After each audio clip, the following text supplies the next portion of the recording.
యెహెజ్కేలు గ్రంథము 35వ అధ్యాయము. మరియు యెహోవా వాక్కు నాకు ప్రత్యక్షమై ఈలాగు సెలవిచ్చెను. నరపుత్రుడా, శేయీరు పర్వతము వైపు నీ ముఖము త్రిప్పుకొని దానికి మాట ఎత్తి ఈలాగు ప్రవచింపుము. ప్రభువగు యెహోవా సెలవిచ్చినదేమనగా, శేయీరు పర్వతమా, నేను నీకు విరోధినైతిని. నా హస్తము నీ మీద చాపి నిన్ను పాడుగాను నిర్జనముగాను చేసెదను. నీవు నిర్జనముగా ఉండునట్లు నీ పట్టణములను ఎడారులుగా చేసెదను. నీవు పాడవుదువు. అప్పుడు నేను యెహోవానై ఉన్నానని నీవు తెలిసికొందువు. ఇశ్రాయేలీల ఎడల ఎడతెగని పగ కలిగి వారి దోష సమాప్తి కాలమున వారికి ఉపద్రవము కలిగిన సమయమున నీవు వారిని ఖడ్గమునకప్పగించితివి. గనుక నా జీవము తోడు నేను నిన్ను రక్తముగా చేసెదను. రక్తము నిన్ను తరుమును. రక్తము నీకిష్టమాయను గనుక రక్తమే నిన్ను తరుమును. ఇదే ప్రభువగు యెహోవా వాక్కు.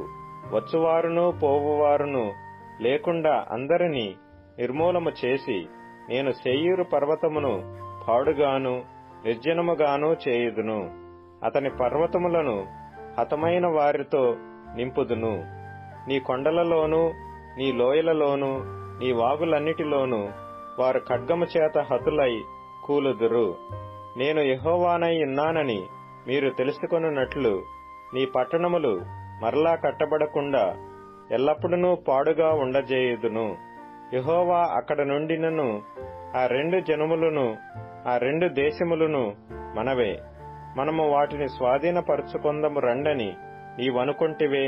నా జీవము తోడు నీవు వారి ఎడల పట్టిన పగ వలన వారికి చూపిన అసూయ చొప్పునను క్రోధము చొప్పునను నేను నీకు తగిన పని చేసి నిన్ను శిక్షించుట వలన వారికి నన్ను నేనే తెలియపరచుకొందును. అవి పాడైనవి, మనకు ఆహారముగా అప్పగింపబడినవని నీవు ఇశ్రాయేలు పర్వతములను గురించి పలికిన దూషణ మాటలన్నీయు యెహోవానగు నాకు వినబడినని నీవు తెలిసికొందువు. పెద్ద నోరు చేసుకుని మీరు నా మీద విస్తారముగా ఆడిన మాటలు నాకు వినబడెను. ప్రభువగు యెహోవా సెలవిచ్చినదేమనగా, లోకమంతయు సంతోషించినప్పుడు నాశనము నేను నీ మీదికి రప్పించెదను. ఇశ్రాయేలీల స్వాస్థ్యము పాడైపోవుట చూచి నీవు సంతోషించితివి గనుక నీకును ఆ ప్రకారముగానే చేసెదను. శేయీరు పర్వతమా, నీవు పాడవుదువు. ఎదోము దేశము యావత్తును పాడైపోవును. అప్పుడు నేను యెహోవానై ఉన్నానని వారు తెలిసికొందురు.